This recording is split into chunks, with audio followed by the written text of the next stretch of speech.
Good morning. Radhe Radhe. चलिए शुरू करते हैं। एक बहुत ही इंपॉर्टेंट स्टैंडर्ड एसए 500 कौन सा है? Audit evidence. राइट, देखिए एसए 500 ऑडिटर को क्या बोलता है, अपन देखने वाले स्कोप एंड ऑब्जेक्टिव। तो देखिए एसए 500 सबसे पहले ऑडिटर को बोलता है कि आपको क्या करना है, ऑडिट एविडेंस ऑब्टेन करना है। साथ में आपको देखना है कि जो ऑडिट एविडेंस है क्या वो सफिशिएंट एप्रोप्रिएट ऑडिट एविडेंस है या नहीं, in order to obtain the reasonable conclusion. Right, अभी इसी तरीके का हमारा ऑब्जेक्टिव भी है। देखिए ऐसे 500 क्या बोलता है कि आपको अपने ऑडिट प्रोसीजर इस तरीके से डिजाइन करने हैं, परफॉर्म करना है। ऑडिट प्रोसीजर कौन से? Risk assessment procedure, further audit procedure, other audit procedure. Right, आपको अपने ऑडिट प्रोसीजर इस तरीके से डिजाइन करना है, परफॉर्म करना है कि आपको क्या मिले, सफिशिएंट एप्रोप्रिएट ऑडिट एविडेंस मिले। Right, in order to obtain the reasonable conclusion. साथ में अगर अपन इसको ऑल एक्शन करें तो इसका मतलब क्या है? In order to obtain the reasonable conclusion, in order to reduce audit risk to an acceptably low level, in order to form the reasonable assurance वगैरह। राइट, इसके लिए आपको क्या करना होता है? सफिशिएंट एप्रोप्रिएट ऑडिट एविडेंस लेने होते हैं। राइट, इस ऑब्जेक्टिव को अचीव करने के लिए क्या बोलता है? सबसे पहले बताता है sufficient and appropriate audit evidence. तो ये क्या बोलता है? आपको सफिशिएंट एप्रोप्रिएट ऑडिट एविडेंस लेने चाहिए in order to obtain reasonable assurance, in order to reduce audit risk to an acceptably low level. बराबर, and sufficient appropriate audit evidence मिले हैं या नहीं मिले, ऑडिटर का क्या रहता है? Professional judgement. बराबर, फिर यहाँ पे कुछ ऑडिट प्रोसीजर्स होते हैं। That is the risk assessment procedure, further audit procedure. Further audit procedure दो चीजें होती है, एक होता है टेस्ट ऑफ कंट्रोल, एक होता है सब्सटेंटिव प्रोसीजर्स। बराबर, एंड द कॉम्बिनेशन। बराबर, एंड यहाँ पे क्या बोल रहा है? अब यहाँ पे कुछ प्रोसीजर, कुछ टेक्निक बताई है जिसको ऑडिटर क्या करता है? परफॉर्म करता है as a test of control और the substantive audit procedures. Right, या फिर रिस्क असेसमेंट प्रोसीजर क्या क्या थे? Inquiry, observation, inspection, recalculation, reperformance, external confirmation. Right, ये सारे क्या होते हैं? कुछ टेक्निक्स है, right, to be performed as a auditor procedures. बराबर, अब देखिए अपन ने क्या बोला था? Information to be used as auditor evidence. जब भी आप किसी इंफॉर्मेशन को यूज करना चाहते हो एज ऑडिट एविडेंस, तो सबसे पहले आपको क्या देखना है? उसकी रेलेवेंट एंड रिलायबिलिटी। क्या देखना है? Relevant and reliability. अपन दो चीज और डिस्कस की थी। सफिशिएंट का मतलब क्या होता है? क्वांटिटी, एंड एप्रोप्रिएट का रेफरेंस किससे होता है? क्वालिटी से। सफिशिएंट जो क्वांटिटी होती है वो दो चीजों पर डिपेंड करती है। पहला तो रिस्क ऑफ मटेरियल में स्टेटमेंट कितनी है, दूसरा जो क्वालिटी ऑफ ऑडिट एविडेंस है वो कैसी है। वहां पे अपन ने एक चीज और डिस्कस करी थी, ध्यान रखना, poor quality of audit evidence will not compensate higher quantity of the audit evidence. मतलब ऑडिटर क्या करना है? अच्छी क्वालिटी वाले ऑडिट एविडेंस लेना। क्वालिटी दो चीजों पे डिपेंड करती है। कौन सा? पहला तो reliability and it's relevance. Right, तो इन्फॉर्मेशन जिसको ऑडिटर यूज करना चाहता है एज ऑडिट एविडेंस, वो कैसी होनी चाहिए? रेलेवेंट होनी चाहिए और रिलायबल होनी चाहिए। रेलेवेंट मतलब क्या होता है? Logical connection. रेलेवेंट का मतलब किससे होता है? Logical connection. लॉजिकल कनेक्शन मतलब अगर मेरे को किसी की ओनरशिप चेक करनी है तो मैं उससे रिलेटेड क्या करूंगा? एविडेंस लूंगा। राइट, उससे रिलेटेड इन्फॉर्मेशन ऑब्टेन करूंगा। या फिर अगर मुझे किसी की वैल्यूएशन चेक करनी है तो मैं क्या करूंगा? उसके रिलेटेड क्या करूंगा? इन्फॉर्मेशन वगैरह ऑब्टेन करूंगा। अगर मुझे कंप्लीटनेस चेक करना है, राइट, तो उसके रिलेटेड इन्फॉर्मेशन वगैरह क्या करूंगा? ऑब्टेन करूंगा। तो पहले क्या बोले? सबसे पहले क्या होना चाहिए? लॉजिकल कनेक्शन वगैरह होना चाहिए। दूसरा कैसे होनी चाहिए? इन्फॉर्मेशन है वो कैसी होनी चाहिए? रिलायबल होनी चाहिए। क्या करनी होनी चाहिए? रिलायबल होनी चाहिए। तो रिलायबिलिटी बहुत सारी चीजों पे डिपेंड करती है। पहला तो सोर्स ऑफ डेटा क्या है, नेचर ऑफ डेटा क्या है, किन सर्कमस्टेंस में वो इन्फॉर्मेशन वगैरह प्रिपेयर करी गई है। बराबर, सोर्स, नेचर, सर्कमस्टेंस वगैरह, साथ में उसके ऊपर क्या कंट्रोल्स वगैरह इंप्लीमेंटेड है। फिर अपन ने कुछ एरिया देखे थे, कुछ सर्कमस्टेंस देखे थे, राइट, जो बताते हैं, राइट, अगर इस टाइप के सर्कमस्टेंस है तो जो ऑडिट एविडेंस है जो, राइट, वो क्या होंगे? रिलायबल होंगे। जैसे कि evidence supported by the original documents, evidence in the written form as against the in the oral form. बराबर, या फिर evidence directly obtain by the auditor. बराबर, या फिर evidence obtain internally where the internal controls are effective. बराबर, ये तो कुछ सर्कमस्टेंसेज वगैरह थे, राइट। अगर ऐसे सर्कमस्टेंस है तो क्या होंगे? उनकी रिलायबिलिटी क्या होती है? अच्छी होती है। ये क्या बोलता है? इंडिपेंडेंट सोर्स है, अगर इंटरनल कंट्रोल इफेक्टिव है, या फिर डायरेक्टली ऑडिटर ऑब्टेन किया है, या फिर डॉक्यूमेंट फॉर्म में है, या फिर क्या है? Supported by the auditor documents है। अब यहाँ पे हमने एक इंपॉर्टेंट चीज देखी थी। क्या? अगर ऑडिटर क्या करना है? कोई इंफॉर्मेशन को यूज करना चाहता है as audit evidence and that information has been prepared by the management expert. Right, वो क्या है? वो उस इंफॉर्मेशन को किसने प्रिपेयर करी है? मैनेजमेंट के एक्सपर्ट। एक्सपर्ट का मतलब यहाँ पे क्या है? Expert in the field other than auditing and accounting. Expert in the field other than auditing and accounting. Right, अगर ऑडिटर उस इंफॉर्मेशन का एज ऑडिट एविडेंस यूज करना चाहता है तो ऑडिटर क्या करना पड़ेगा? उससे पहले कुछ चीजें कंसीडर करनी पड़ेगी। राइट, ऑडिटर को उससे पहले कुछ चीजें कंसीडर करनी पड़ेगी। यहाँ पे क्या बोलता है? Depending upon the significant of the information. Right, auditor क्या करेगा? ऑडिटर कि जो ऑडिट प्रोसीजर वो डिपेंड करेगा इंफॉर्मेशन कैसी है, क्या वो सिग्निफिकेंट है, राइट, वो ऑडिट का क्या इंटीग्रल पार्ट वगैरह है, तो ऑडिटर क्या करेगा? डिपेंड करेगा। ऑडिटर के जो ऑडिट प्रोसीजर डिपेंड करेंगे कि सिग्निफिकेंस ऑफ इंफॉर्मेशन पे। बराबर, अब ऑडिटर बेसिकली यहाँ पे क्या क्या चेक करेगा? अगर इंफॉर्मेशन एक्सपर्ट ने प्रिपेयर करी तो ऑडिटर उसमें क्या क्या चेक करेगा? तो सबसे पहले ऑडिटर चेक करेगा जो एक्सपर्ट है उसकी कॉम्पिटेंसी, कैपेबिलिटी, ऑब्जेक्टिविटी को ऑडिटर क्या करेगा? इवैल्यूएट करेगा। क्या वो मैनेजमेंट का एक्सपर्ट क्या इनफ कॉम्पिटेंट है? कॉम्पिटेंट क्या उसके पास रेलेवेंट एक्सपर्टाइज नॉलेज है या नहीं है, स्किल्स है या नहीं है। बराबर, दूसरा ऑडिटर चेक करेगा उसकी कैपेबिलिटी, क्या वो अपने नॉलेज को इस पर्टिकुलर सर्कमस्टेंस में क्या वो अप्लाई कर सकता है, that is the capability. Right, and तीसरा द मोस्ट इंपॉर्टेंट उसकी ऑब्जेक्टिविटी। राइट, उसके जो कंक्लूजन्स होंगे, क्या वो डिसीजंस होंगे, जो जजमेंट होंगे, क्या वो फ्री फ्रॉम बायस होंगे या नहीं होंगे, क्या कोई थ्रेट वगैरह तो नहीं है। तो ऑडिटर क्या करता है? इन तीन चीजों को सबसे पहले असेस करता है। फिर ऑडिटर क्या करता है? उसके वर्क की अंडरस्टैंडिंग लेता है। ऑडिटर क्या करता है? उसके वर्क की अंडरस्टैंडिंग लेता है। एंड लास्ट वन, ऑडिटर क्या करता है? उसने जो कंक्लूजन फ्रेम किया है, उसने जो वर्क किया है, परफॉर्म किया, उसकी जो फाइंडिंग्स है, ऑडिटर देखता है क्या ये मेरे ऑडिट के लिए रेलेवेंट है या नहीं है। राइट, ऑडिटर क्या देखता है? जो वर्क ऑफ एक्सपर्ट है क्या ये मेरे ऑडिट पर्पज के लिए एडिक्वेट है या नहीं। बराबर, अब देखिए कॉम्पिटेंसी, कैपेबिलिटी, ऑब्जेक्टिविटी के रिगार्डिंग ऑडिटर को इन्फॉर्मेशन कहां से मिलेगी? वो पर्सनल एक्सपीरियंस के साथ, राइट, के बेसिस पे या फिर उस एक्सपर्ट के डिस्कशन के साथ या फिर जो मैनेजमेंट या फिर अदर पर्सन है इन द एंटिटी उसके साथ इंक्वायरी वगैरह करके ऑडिटर को क्या मिलेगी, इन्फॉर्मेशन वगैरह मिलेगी। या फिर अगर उसके पास कोई डिग्री वगैरह है, राइट, तो ऑडिटर को उससे रिलेटेड उसे ना इन्फॉर्मेशन वहां से भी मिलेगी, उसकी कॉम्पिटेंसी को वगैरह लेके। बराबर, अगर ऑडिटर के पास उसका कोई एक्सपर्ट वगैरह है with on the related same topic, तो उस एक्सपर्ट से भी ऑडिटर को क्या मिलेगी, उसके रिगार्डिंग इन्फॉर्मेशन वगैरह मिलेगी। या फिर उसकी जो दूसरी रिपोर्ट्स है या फिर जो पब्लिकेशन वगैरह उसने इशू किए हैं, राइट, वहां से भी ऑडिटर को क्या मिलेगी, उस एक्सपर्ट की कॉम्पिटेंसी, कैपेबिलिटी, ऑब्जेक्टिविटी के रिगार्डिंग ऑडिटर को क्या मिलेगी, इन्फॉर्मेशन मिलेगी। बराबर, अब ये जो देखिए ऑडिटर की जो ऑडिट प्रोसीजर्स रहेंगे। अब दूसरा मतलब ऑडिटर ये जो उसके रिगार्डिंग जो भी अंडरस्टैंडिंग ले रहा है, उसकी वर्क की अंडरस्टैंडिंग ले रहा है, उसकी कॉम्पिटेंसी, कैपेबिलिटी, ऑब्जेक्टिविटी के रिगार्डिंग जो है ना इन्फॉर्मेशन ले रहा है, या फिर उसका वर्क मेरे ऑडिट के लिए एडिक्वेट है या नहीं है। ऑडिटर इन सब के लिए ऑडिटर को कुछ ऑडिट प्रोसीजर परफॉर्म करने पड़ेंगे। तो ऑडिट प्रोसीजर का नेचर, टाइमिंग, एक्शन कैसा रहेगा, ये कुछ फैक्टर्स पे डिपेंड करता है। अगर ध्यान रखा, जितनी इन्फॉर्मेशन ज्यादा है ना, सिग्निफिकेंट होगी, इंपॉर्टेंट होगी, राइट, ऑडिटर को उतने ही ज्यादा ऑडिट प्रोसीजर वहां पे परफॉर्म करने पड़ेंगे। तो जो आपको फैक्टर देखने को मिलेंगे इसी तरीके के होंगे। सबसे पहले देखिएगा वहां पे रिस्क ऑफ मटेरियल स्टेटमेंट कैसी है, नेचर ऑफ इन्फॉर्मेशन कैसी है, right, materiality of the transactions कैसे हैं, राइट, ऑडिटर का प्रायर एक्सपीरियंस क्या है उस ऑडिटर के साथ, साथ में उस जो एक्सपर्ट है उसने इन्फॉर्मेशन प्रिपेयर करी है उस पे ना एंटिटी के क्या इंटरनल कंट्रोल्स वगैरह है, राइट, ऑब्जेक्टिविटी पे क्या थ्रेट वगैरह थी, राइट, ऑडिटर को एक्सपर्ट के बारे में, इसके ऑडिटर का जो एक्सपर्ट है उसको इसके रिगार्डिंग क्या है ना नॉलेज वगैरह है। तो यार ये कुछ फैक्टर्स है जिसके बेसिस पे क्या होगा, साथ में जो एक्सपर्ट है, राइट, क्या वो एंटिटी का है ना इंटरनल मेंबर है या फिर कोई है ना आउटसाइड कॉन्ट्रैक्टेड पार्टी वगैरह है। तो ये कुछ फैक्टर्स है, राइट, उसके बेसिस पे क्या होगा, डिपेंड करेगा ऑडिटर प्रोसीजर्स कैसे होने वाले हैं। देखिए nature and complexity of the matter, risk of material misstatement वहां पे कितनी है, ये इंपॉर्टेंट वन क्या है, availability of the alternate source of audit evidence, it is one of the most important. Auditor के पास उस पर्टिकुलर एरिया के रिगार्डिंग दूसरे ऑडिट एविडेंस क्या क्या अवेलेबल है, क्या ये एंटिटी का एम्प्लॉयड पर्सन है या फिर कोई कॉन्ट्रैक्टेड पार्टी है, उस पर रिलेटेड है ना इंटरनल कंट्रोल क्या है, राइट, क्या उसको है ना जैसा कोई प्रोफेशनल डिग्री वगैरह है, क्या वो कोई दूसरे स्टैंडर्ड वगैरह से कंप्लाई कर रहा है क्या, राइट, ऑडिटर का है ना प्रीवियस नॉलेज वगैरह क्या है, क्या है ना प्रीवियस एक्सपीरियंस वगैरह है। एंड तीसरा, क्या उसका वर्क एडिक्वेट है या नहीं है for the purpose of audit. उसके लिए बेसिकली ऑडिटर तीन चीजें चेक करता है। सबसे पहले तो वो जो डेटा यूज कर रहा है, राइट, जो डेटा यूज कर रहा है ऑडिटर चेक करे क्या वो कंप्लीट है, क्या वो एक्यूरेट है, राइट, एंड उसकी इंटीग्रिटी वगैरह, राइट। देखिए ऑडिटर क्या करेगा, सबसे पहले सोर्स ऑफ डेटा चेक करेगा, वो जो सोर्स डेटा जिस डेटा पे वो क्या सही प्रोसेसिंग कर रहा है, ऑडिटर देखेगा क्या वो रेलेवेंट है, कंप्लीट है, एक्यूरेट है। बराबर, फिर ऑडिटर चेक करेगा उसने जो प्रोसीजर वगैरह अप्लाई किए हैं, जो उसने जो सिग्निफिकेंट जजमेंट वगैरह लिए हैं, क्या वो रेलेवेंट एंड रिलायबल है, राइट। उस डेटा पे जो हमारा जो मैनेजमेंट का जो एक्सपर्ट है उस पे जो प्रोसीजर वगैरह अप्लाई कर रहा है या फिर जो सिग्निफिकेंट जजमेंट वगैरह ले रहा है, क्या वो रेलेवेंट और रीजनेबल है। एंड तीसरा, उसकी जो फाइंडिंग्स है, राइट, उसके जो कंक्लूजन्स है, राइट, ऑडिटर क्या करेगा उसको इवैल्यूएट करेगा क्या वो रेलेवेंट है, क्या वो रीजनेबल है। एंड तीसरा the most important, auditor check करेगा इस consistency, its consistency with the other auditor evidence, right, क्या वो मेरे जो दूसरे जो कंक्लूजन जो मैंने ऑडिटर ने जो नॉर्मली फ्रेम किया है या फिर ऑडिटर की कोई अंडरस्टैंडिंग है या फिर ऑडिटर के पास जो दूसरे ऑडिट एविडेंस अवेलेबल है, क्या उसकी फाइंडिंग्स इनके साथ कंसिस्टेंट है या नहीं, right. So this was the most important one. फिर ऑडिटर क्या करेगा, selecting item for testing to obtain auditor evidence. बराबर, सबसे पहले ऑडिटर जब भी आइटम सेलेक्ट करता है तो सबसे पहले ऑडिटर देखता है कि पर्पस ऑफ ऑडिट प्रोसीजर क्या है। उसके बाद ऑडिटर डिसाइड करता है क्या उसको सैंपलिंग करनी है, क्या उसको 100% पॉपुलेशन का चेक करना है या फिर कोई स्पेसिफिक आइटम उसको क्या करना है, टेस्ट करना है, depending upon the nature and the type of transactions वगैरह, या फिर ऑडिटर का क्या असेस रिस्क वगैरह थी। एंड लास्ट में क्या है, अगर ऑडिटर क्या है जो ऑडिट एविडेंस मिला है, या तो ऑडिटर क्या है उनकी रिलायबिलिटी पे डाउट है, क्या है ऑडिटर को उनकी रिलायबिलिटी पे डाउट है। सपोज ऑडिटर ने एक्स्ट्रा कंफर्मेशन लिया था पर जो कंफर्म पार्टी है अब ऑडिटर क्या है उसकी रिलायबिलिटी पे डाउट है, उसके सोर्स पे क्या है डाउट है, मतलब ऑडिटर को जो एविडेंस मिला है ऑडिटर क्या है उसकी रिलायबिलिटी पे डाउट है, या फिर ऑडिटर को जो एविडेंस मिला है फ्रॉम द मल्टीपल सोर्स वो क्या है इनकंसिस्टेंट है। बराबर, एक्स्ट्रा कंफर्मेशन से जो एविडेंस मिला और जो मैनेजमेंट जो एंटिटी का जो इंटरनल रिकॉर्ड है दोनों क्या है इनकंसिस्टेंट है। बराबर, ये क्या कर रहा है, अब आपको जो ऑडिट एविडेंस मिले हैं आपको क्या करोगे, आप उसको इवैल्यूएट करोगे, चेक करोगे क्या वो इनकंसिस्टेंट है, या फिर अगर ऑडिटर को उसकी रिलायबिलिटी पे डाउट है तो ऑडिटर क्या करेगा वहां पे और ऑडिट प्रोसीजर परफॉर्म करेगा in order to resolve the doubt और द सॉल्व द इनकंसिस्टेंसी। बराबर, साथ में ऑडिटर क्या करेगा इसका अदर एस्पेक्ट्स ऑफ ऑडिट पे ना इफेक्ट देखेगा, ऑडिटर चेक करेगा क्या मुझे फर्दर ऑडिट प्रोसीजर चेंज करने की जरूरत है, राइट। ऑडिटर साथ में इसका अपना ओपिनियन वगैरह भी क्या करेगा इम्पैक्ट असेस करेगा। ऑडिटर क्या करेगा अदर एस्पेक्ट्स ऑफ ऑडिट पे इसका इफेक्ट देखेगा, ऑडिटर क्या करेगा इसको रिजॉल्व करेगा by performing the other audit procedures, right. Auditor check है ना देखिएगा मुझे ऑडिटर को है ना अपने जो फर्दर जो प्लान ऑडिट प्रोसीजर है उसमें ऑडिटर को क्या चेंजेस करने की जरूरत है, साथ में ऑडिटर क्या करता है इसका इफेक्ट अपने ओपिनियन वगैरह पे भी कंसीडर करता है, राइट। तो इसी गुड मॉर्निंग, राधे राधे। चलिए शुरू करते हैं। रिवीजन ऑफ एसए 501 कौन सा है, specific consideration for the selected items. इनके लिए आपको क्या करना है, ऑडिट एविडेंस लेने हैं, राइट।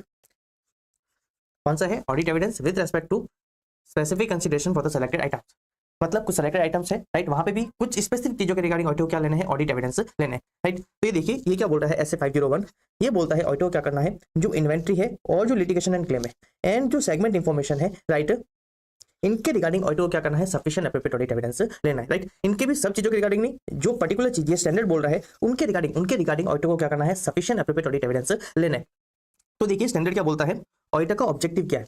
देखिए जो इन्वेंट्री होती है, राइट, इन्वेंट्री होती है, इन्वेंट्री का एग्जिस्टेंस और उसकी कंडीशन के रिगार्डिंग ऑडिटर को क्या करना है सफिशिएंट एप्रोप्रिएट ऑडिट एविडेंस लेना है।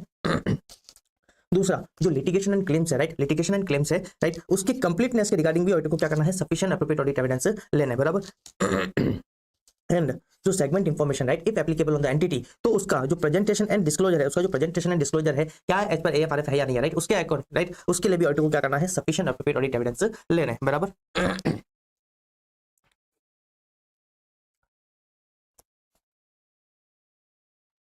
अब देखिए हाँ, इस ऑब्जेक्टिव को अचीव करने के लिए ऑडिटर क्या करना है, तो सबसे पहले ऑडिटर क्या करेगा, सबसे पहले अपन रिक्वायरमेंट देखने वाले हैं इन्वेंटरी के रिगार्डिंग। तो देखिए ऑडिटर को क्या करना है, एग्जिस्टेंस और कंडीशन, एग्जिस्टेंस और कंडीशन के लिए क्या करना है, सफिशिएंट एप्रोप्रिएट ऑडिट एविडेंस लेना है। तो इसके लिए स्टैंडर्ड कुछ बेसिक प्रोसीजर बताता है, मैंडेटरी ऑडिट प्रोसीजर्स बताता है जो ऑडिटर को क्या करना चाहिए, परफॉर्म करना चाहिए। तो सबसे पहले देखिए इन्वेंटरी के रिगार्डिंग प्राइमरी रेस्पॉन्सिबिलिटी किसकी थी, मैनेजमेंट की, राइट। ऑडिटर की रेस्पॉन्सिबिलिटी तो क्या है, उसको चेक करना कि क्या उसका प्रॉपर एग्जिस्टेंस है या नहीं है, जो मैनेजमेंट एजेक्ट कर रहा है, राइट। साथ में उसकी कंडीशन जैसे मैनेजमेंट बता रहा है क्या वैसी है या नहीं है, राइट। ऑडिटर क्या करता है, उसको बेसिकली क्या करता है, फिर से रीचेक करता है। तो पहली प्राइमरी रेस्पॉन्सिबिलिटी किसकी होती है, मैनेजमेंट की। ऑडिटर क्या करता है, उसको फिर से चेक कर रहा है। तो ये देखिए स्टैंडर्ड क्या बोल रहा है, सबसे पहले ऑडिटर क्या करना है, जो फिजिकल इन्वेंटरी काउंट जो मैनेजमेंट करती है उसको क्या करना है, अटेंड करना है।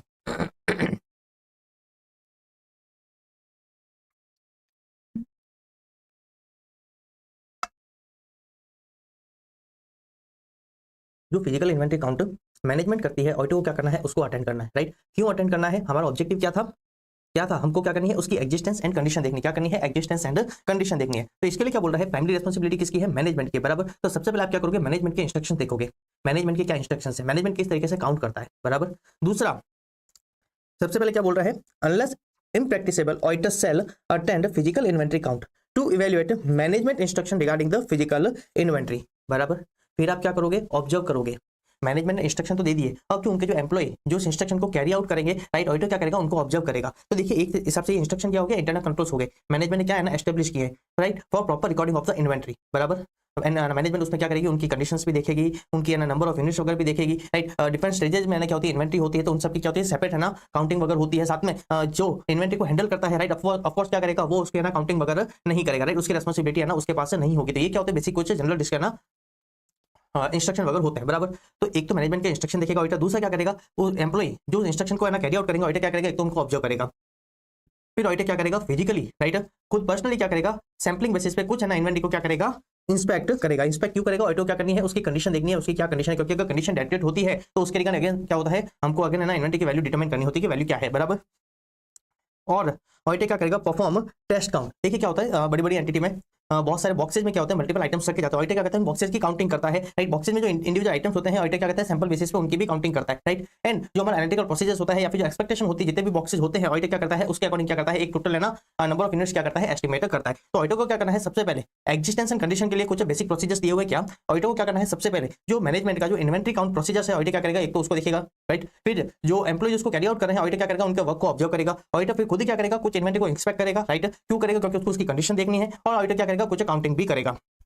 फिर ऑडिटर एक और चीज चेक करेगा, राइट, क्या चेक करेगा, जो इन्वेंटरी काउंट्स के जो रिजल्ट्स आए थे, राइट, जो उनके एम्प्लॉय वगैरह जो रिजल्ट्स कहना कंक्लूड किए थे, जो कैलकुलेट किए थे with respect to the inventory, right, auditor क्या करेगा, उसको रिकंसिल करेगा with the books of accounts, right. क्या वहां पे कोई चेंजेस तो नहीं है, क्या उस रिजल्ट्स को एप्रोप्रिएटली रिकॉर्ड किया है या नहीं किया है। तो देखिए क्या बोल रहा है और इनके जो रिजल्ट्स है, राइट, ऑडिटर क्या करेगा, इसके ऊपर ऑडिट प्रोसीजर परफॉर्म करेगा over entities final inventory record और चेक करेगा, right, whether they appropriately reflect results of the inventory count. ये जो रिजल्ट्स थे, राइट, क्या ये एप्रोप्रिएटली यहाँ पे रिफ्लेक्ट किए गए हैं या नहीं किए गए। तो ये तो क्या थी, अगर ऑडिटर क्या कर रहा है, physical inventory count at the balance sheet data, right. अभी चीज समझना, ये क्या था, सबसे बेसिक कंडीशन क्या है, ऑडिटर क्या करनी है, जो मैनेजमेंट का जो इन्वेंटरी काउंट है, ऑडिटर क्या करना है, उसको अटेंड करना है, राइट। उसके बेसिक रीजंस दिए हुए हैं। और ये ध्यान रखना, it's good when this is conducted at the year and, right, and normally वो पॉसिबल नहीं होता है। इन्वेंटरी कब दी जाती है, एट द 31 मार्च, बराबर। तो ऑफकोर्स हो सकता है महीना पर पहले इन्वेंटरी काउंट लिया गया हो, 15 दिन पहले इन्वेंटरी काउंट लिया गया, तो जो बीच वाला जो पीरियड है, राइट, उसके लिए क्या रेस्पॉन्सिबिलिटी, तो स्टैंडर्ड वो भी बताता है। अब कुछ सर्कमस्टेंसेस को या ना स्टैंडर्ड डील करता है। कौन कौन से स्टैंडर्ड है ना सर्कमस्टेंसेस थे। पहला सर्कमस्टेंस क्या था, अगर जो फिजिकल इन्वेंटरी काउंट मैनेजमेंट कर रही है, वो क्या कर रही है, कब कर रही है, other than the financial statement date, other than the financial statement date अगर मैनेजमेंट क्या कर रहा है, इन्वेंटरी काउंट कर रहा है, राइट। तो ऑडिटर क्या करेगा, पहला तो जो अदर डेट है, ऑडिटर क्या करेगा, एक तो उस दिन क्या करेगा, अटेंड करेगा फिजिकल इन्वेंटरी काउंट, बराबर, पहली चीज। और दूसरा जो इंटरवेनिंग पीरियड था, राइट, सपोज 28 फेब को है ना क्या किया था, फिजिकल इन्वेंटरी काउंटर किया गया था, या फिर है ना मान लीजिए 15 मार्च को है ना फिजिकल इन्वेंटरी काउंटर किया गया था। तो जो बीच का जो इंटरवेनिंग पीरियड है बिटवीन द 31 मार्च, ऑडिटर क्या करेगा, उस पर ना ऑडिट प्रोसीजर्स परफॉर्म करेगा और चेक करेगा, राइट, क्या जो चेंजेस आया था, क्या उसको एप्रोप्रिएटली रिफ्लेक्ट किया गया है या नहीं किया गया in the final inventory records, right. क्या बोल रहा है, in addition to the above audit procedure, जो अभी अपने ऊपर देखे थे, उसके अलावा ऑडिटर क्या करेगा, जो चेंज आया है between the count date and the financial statement date, auditor क्या करेगा, वहां पे दूसरा ऑडिट प्रोसीजर्स क्या करेगा, परफॉर्म करेगा, राइट। जैसे कोई नए परचेज हुए हैं क्या, कोई सेल्स हुई है क्या, कोई कैश रिसीव वगैरह हुआ है क्या, राइट। ऑडिट क्या करता है, बहुत सारी चीजें क्या करता है इसमें ना असेस करता है। फिर देखिए क्या बोल रहा है, अगर जिस डेट पे काउंटिंग करी है ऑडिटर क्या कर रहा है उस पे है ना अटेंड नहीं कर पा रहा है, राइट, उस पे अटेंड नहीं कर पा रहा है, तो ये क्या बोल रहा है, आप क्या करोगे, किसी अल्टरनेट डेट पे क्या करोगे, अटेंड करोगे, बराबर। और आप क्या करोगे, जो इंटरवेनिंग पीरियड है वहां पे अगेंस्ट क्या करोगे, फिर से ना ऑडिट प्रोसीजर्स परफॉर्म करोगे। तीसरा केस क्या था, इनप्रैक्टिसेबल, मतलब पॉसिबल ही नहीं है फिजिकल इन्वेंटरी काउंट को क्या करना, अटेंड करना, तो उस केस में आप क्या करोगे, अदर ऑडिट प्रोसीजर्स परफॉर्म करोगे in order to obtain sufficient appropriate audit evidence regarding the existence and condition of the inventory. अगर वो पॉसिबल नहीं है तो अपन क्या करेंगे, अपना ओपिनियन मॉडिफाई करेंगे एज पर एसए 705, उससे पहले अपन कम्युनिकेशन वगैरह सारा करते हैं, बराबर। लास्ट में क्या है, अगर आपकी इन्वेंटरी कहाँ है, at the custody of the third party, क्या है, किसी थर्ड पार्टी के है ना, क्या है, कंट्रोल में वगैरह है, बराबर। तो फिर उस केस में अपन क्या करेंगे, एक तो अपन उस थर्ड पार्टी से क्या करेंगे, कंफर्मेशन लेंगे, क्या करेंगे, कंफर्मेशन लेंगे, किसके रिगार्डिंग, एक तो क्वांटिटी, दूसरा condition, right, quantity and condition दोनों के रिगार्डिंग, क्योंकि इन दोनों के रिगार्डिंग हमारी स्पेसिफिक रेस्पॉन्सिबिलिटी, या फिर अपन क्या कर सकते हैं, इंस्पेक्शन वगैरह भी कर सकते हैं, या फिर हम खुद है ना वहाँ पे कोई ऑडिट प्रोसीजर वगैरह परफॉर्म भी कर सकते हैं। तो this is with the respect of the inventory, बराबर। अब देखिए नेक्स्ट अपन जो देखने वाले हैं वो देखने वाले हैं with respect to the litigation and claim, right.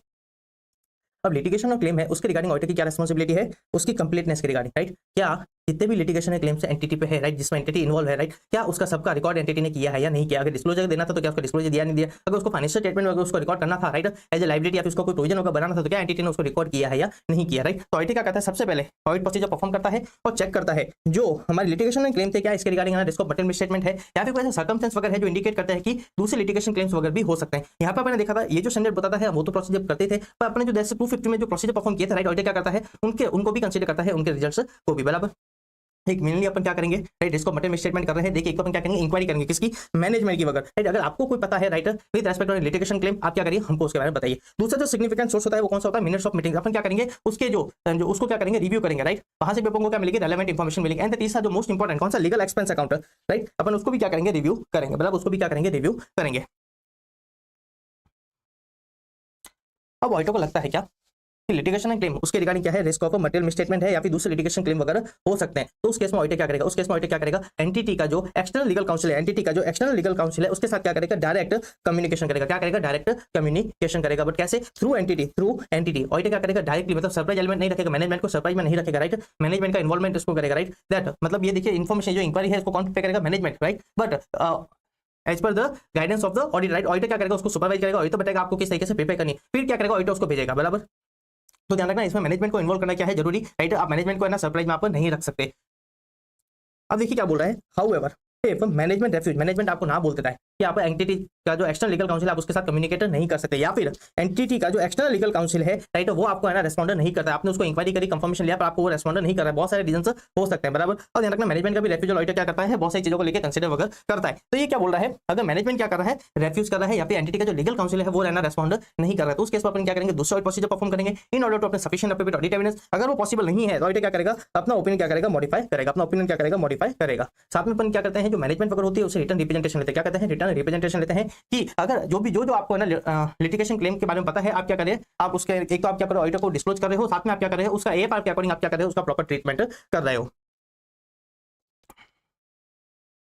Third कौन सा था, सेगमेंट इंफॉर्मेशन। सेगमेंट इंफॉर्मेशन के रिगार्डिंग ऑडिटर को क्या देखना है, उसका प्रेजेंटेशन डिस्क्लोजर क्या एज पर एएफआरएफ है या नहीं, उसके रिगार्डिंग ऑडिटर को क्या करना है, सफिशिएंट अप्रोप्रिएट ऑडिट एविडेंस लेना है। तो सबसे पहले ऑडिटर क्या करेगा, इसमें एएफआरएफ की रिक्वायरमेंट देखेगा, एएफआरएफ की रिक्वायरमेंट वगैरह क्या है, राइट, जैसे कि इंडेक्स 108 है, राइट, उसकी क्या क्या रिक्वायरमेंट वगैरह है, साथ में जो सीओडीएम वगैरह होता है वो किस तरीके से डिसीजन लेता है, वो जो रिव्यू जो है ना रिपोर्ट कर रहा है, राइट, वो ऑडिटर क्या करता है, उसको भी असेस वगैरह करता है। तो सबसे पहले ऑडिटर क्या करता है, जो एएफआरएफ की जो रिक्वायरमेंट है ऑडिटर क्या करता है, उसको असेस करता है कि एएफआरएफ इस पे क्या बोलता है, राइट, एएफआरएफ की क्या प्रेजेंटेशन डिस्क्लोजर की रिक्वायरमेंट है, एएफआरएफ की अंडरस्टैंडिंग ऑडिटर। फिर है ना मैनेजमेंट के एएफआरएफ को कंप्लाई करने के लिए, मैनेजमेंट ने एएफआरएफ की रिक्वायरमेंट से कंप्लाई करने के लिए मैनेजमेंट ने कोई ना प्रोसेस एस्टैब्लिश किया होगा, ऑडिटर क्या करेगा, उस प्रोसेस की अंडरस्टैंडिंग लेगा। मैनेजमेंट किस तरीके से ना सेगमेंट को आइडेंटिफाई कर रहा है, मैनेजमेंट किस तरीके से ना आइडेंटिफाई कर रहा है रिपोर्टिंग अमाउंट्स वगैरह, बराबर। तो मैनेजमेंट ऑडिटर क्या करेगा, मैनेजमेंट के मेथड की क्या करेगा, अंडरस्टैंडिंग लेगा। एंड ऑडिटर बाद में क्या करेगा, जो मेथड है उसको टेस्ट करेगा, क्या उसका जो आउटकम है that whether that is as per AFRF और नॉट, बराबर। ऑडिटर के साथ में जाए तो दूसरा ऑडिट प्रोसीजर भी परफॉर्म कर सकता है, जैसे कि एनालिटिकल प्रोसीजर हो गया, फिर दूसरा ऑडिट प्रोसीजर भी ऑडिटर परफॉर्म कर सकता है। तो देखिए ऑडिटर क्या करेगा, सबसे पहले जो एएफआरएफ ऑडिटर क्या करेगा उसकी अंडरस्टैंडिंग लेगा, फिर ऑडिटर क्या करेगा, जो मैनेजमेंट का जो मेथड है ऑडिटर क्या करेगा उसकी अंडरस्टैंडिंग लेगा, क्या वो एएफआरएफ से कंप्लाई कर रहा है या नहीं कर रहा है। लास्ट में ऑडिटर क्या करेगा, टेस्ट द एप्लीकेशन, मतलब ऑडिटर क्या करेगा उस प्रोसेस का टेस्ट भी करेगा, उसके जो आउटकम्स वगैरह है क्या वो एएफआरएफ से कंप्लाई कर रहा है या नहीं कर रहा है। ऑडिटर इसके साथ में जाए तो दूसरा ऑडिट प्रोसीजर भी परफॉर्म कर सकता है, राइट। चलिए थैंक यू, राधे राधे। इसी के साथ अपना पूरा होता है SA 501। Good morning, Radhe Radhe. चलिए शुरू करते हैं एसए 505। कौन सा है, एक्सटर्नल कंफर्मेशन। अपन ने स्टैंडर्ड में क्या देखा था, ये स्टैंडर्ड बोलता है कि जब भी ऑडिटर क्या करना चाहता है, external confirmation as a audit procedure perform करना चाहता है, तो उसको क्या करना चाहिए, relevant and reliable audit evidence से ऑब्टेन करनी चाहिए। अब ऑडिटर एक्सटर्नल कंफर्मेशन को परफॉर्म करते हुए क्या क्या चीजें कंसीडर करेगा, किस तरीके से ऑडिटर उसको डिजाइन करेगा, परफॉर्म करेगा, इसके बारे में डिटेल में कौन बताता है, ऐसे 505 बताता है। बराबर, ये बोलता है कि देखिए external confirmation whether as per your professional judgment or required by the standard, अगर आप क्या कर रहे हो, एक्स्ट्रा कंफर्मेशन प्रोसीजर परफॉर्म करने जा रहे हो, तो आपको ध्यान रखना क्या करना है, ऐसे 505 की रिक्वायरमेंट को आपको क्या करना है, कंसीडर करना है। तो देखिए क्या बोल रहा है ऐसे 505। सबसे पहले देखिए अपने क्या देखा था, एक्सटर्नल कंफर्मेशन। एक्सटर्नल कंफर्मेशन ऐसे 505 क्या बताता है, direct written response to the auditor from the third party. Third party कौन सी थी, कंफर्मिंग पार्टी, राइट। तो ये चीज आपको अच्छे से ध्यान रखना चाहिए। ध्यान रखना कुछ पैरामीटर से पहले तो डायरेक्ट रहना रेस्पॉन्स होना चाहिए, मतलब टू द ऑडिटर कहां से आना चाहिए, कंफर्मिंग पार्टी थर्ड पार्टी से आना चाहिए, बराबर। एंड रेस्पॉन्स कैसा होना चाहिए, रिटन रेस्पॉन्स होना चाहिए, राइट। और जो एक्स्ट्रा कंफर्मेशन का प्रोसीजर है उस पर ना ऑडिटर का क्या होना चाहिए, कंट्रोलर होना चाहिए, राइट। दूसरे क्या बोल रहे हैं,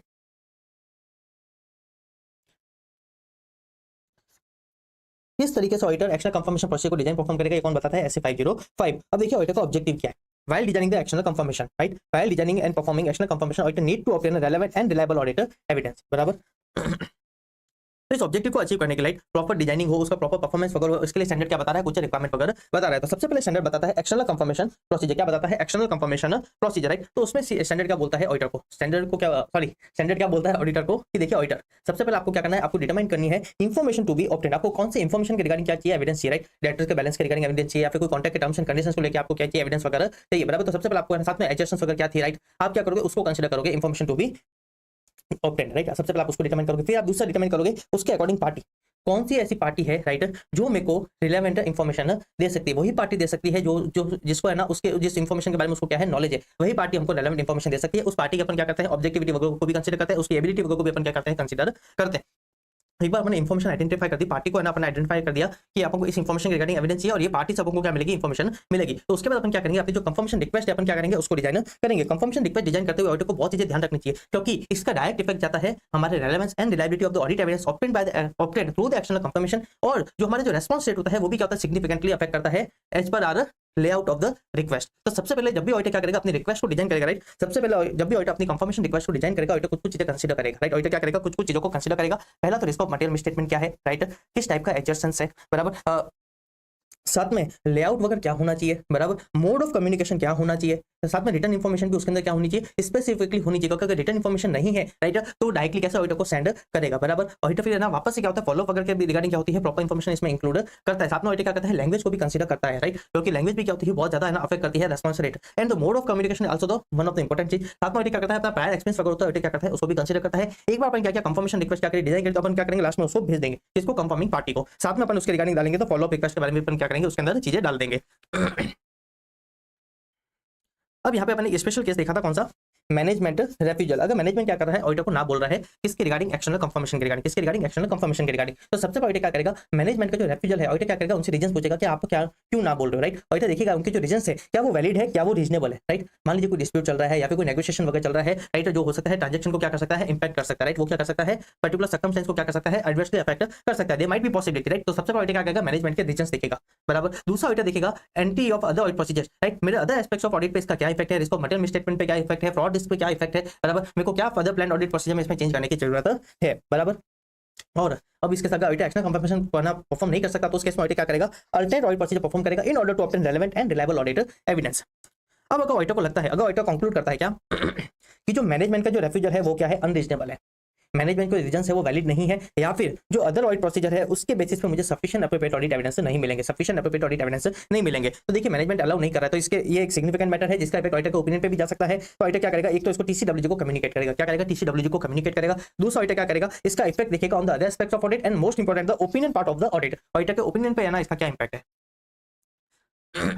now coming to the starting process, अपन ने क्या किया था, रिक्वेस्ट को सेंड कर दी थी किसको, कंफर्मिंग पार्टी को, राइट। क्या किया था, है ना, रिक्वेस्ट को सेंड किया था, बराबर। तो अब रिक्वेस्ट को सेंड किया होगा तो उसके कुछ रिजल्ट्स होंगे, या तो उसमें उसने रेस्पॉन्ड किया होगा या उसने रेस्पॉन्ड नहीं किया होगा, या फिर अपन को किसी तरीके का क्या है, डाउट है, राइट, किसी तरीके का अपन को क्या है वहां पे कोई ना सस्पेशन वगैरह, राइट। कुछ केसेस हो सकते हैं या तो उसका रेस्पॉन्ड बराबर था, सब कुछ मैच था, अपना है ना डाउट सॉल्व हो गया, अपन को रेलेवेंट रिलायबल ऑडिट एविडेंस मिल गए, इस है ना स्टैंडर्ड का ऑब्जेक्टिव अचीव हुआ, वेल एंड गुड। पर मान लीजिए नॉन रेस्पॉन्स है, राइट, क्या है, नॉन रेस्पॉन्स है, तो उस केस पर अपन क्या करेंगे, दूसरा ऑडिट प्रोसीजर परफॉर्म करेंगे, या फिर अपन फिर से क्या करेंगे, एक्शनल कंफर्मेशन को क्या करेंगे, परफॉर्म करेंगे, साथ में उसका दूसरा एस्पेक्ट ऑफ ऑडिट पे भी इफेक्ट देखेंगे, साथ में अपन क्या करेंगे, अदर ऑडिट प्रोसीजर परफॉर्म भी करेंगे। पर सपोज मान लीजिए जहां से रेस्पॉन्स आया है ऑडिटर को क्या है, या तो है ना डाउट है उसकी रिलायबिलिटी पे, ऑडिटर को क्या है रिलायबिलिटी पे डाउट है, हो सकता है जिस सोर्स से इन्फॉर्मेशन मैंने मंगाई थी, राइट, इन्फॉर्मेशन आई तो है पर उस सोर्स से नहीं है, राइट, ऑडिटर कंक्लूड नहीं कर पा रहा है, ऑडिटर को क्या है डाउट है, ऑडिटर को क्या है डाउट है। तो देखिए ऑडिटर इस केस में क्या करता है, फर्दर ऑडिट प्रोसीजर परफॉर्म करता है in order to resolve the doubt, in order to resolve the doubt. देखिए ऑडिटर जब भी रिक्वेस्ट सेंड करता है तो जो कॉन्टैक्ट इन्फॉर्मेशन होती है ऑडिटर क्या करता है, एक बार उनको क्रॉस चेक भी करता है, बराबर। तो देखिए यहाँ पे क्या होगा, अगर मान लीजिए ऑडिटर को डाउट है तो ऑडिटर क्या कर सकता है, वापस एक बार टेलीकम्युनिकेशन कर सकता है, फिर से एक बार मेल से कम्युनिकेट कर सकता है कि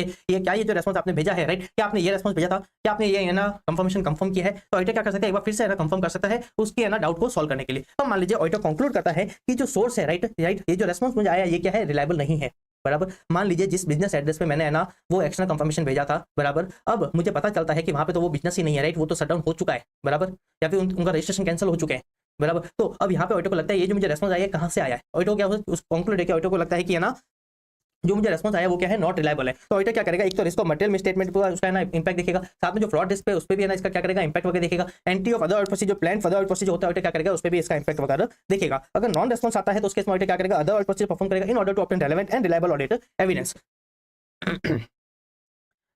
और फिर अपन ने देखा था अगर ऑडिटर को लगता है कि जो पॉजिटिव एक्शनल कंफर्मेशन है उसी के थ्रू ऑडिटर को सफिशिएंट एप्रोप्रिएट ऑडिट एविडेंस मिलेंगे, दूसरे ऑडिट प्रोसीजर के बेसिस पर ऑडिटर को है ना relevant and reliable audit evidence नहीं मिलेंगे, सफिशिएंट एप्रोप्रिएट ऑडिट एविडेंस नहीं मिलेंगे, तो उस केस में ऑडिटर क्या करेगा, उस केस में ऑडिटर क्या करेगा, अगर पॉजिटिव कंफर्मेशन से अगर ऑडिटर को सफिशिएंट एप्रोप्रिएट ऑडिट एविडेंस नहीं मिल रहा है तो उस केस में ऑडिटर क्या करेगा, एक तो अदर एस्पेक्ट्स ऑफ ऑडिट पे इसका इंपैक्ट देखेगा, दूसरा ऑडिटर अपना ओपिनियन वाला जो है ना एस्पेक्ट है उस पे भी क्या करेगा, इसका इंपैक्ट देखेगा।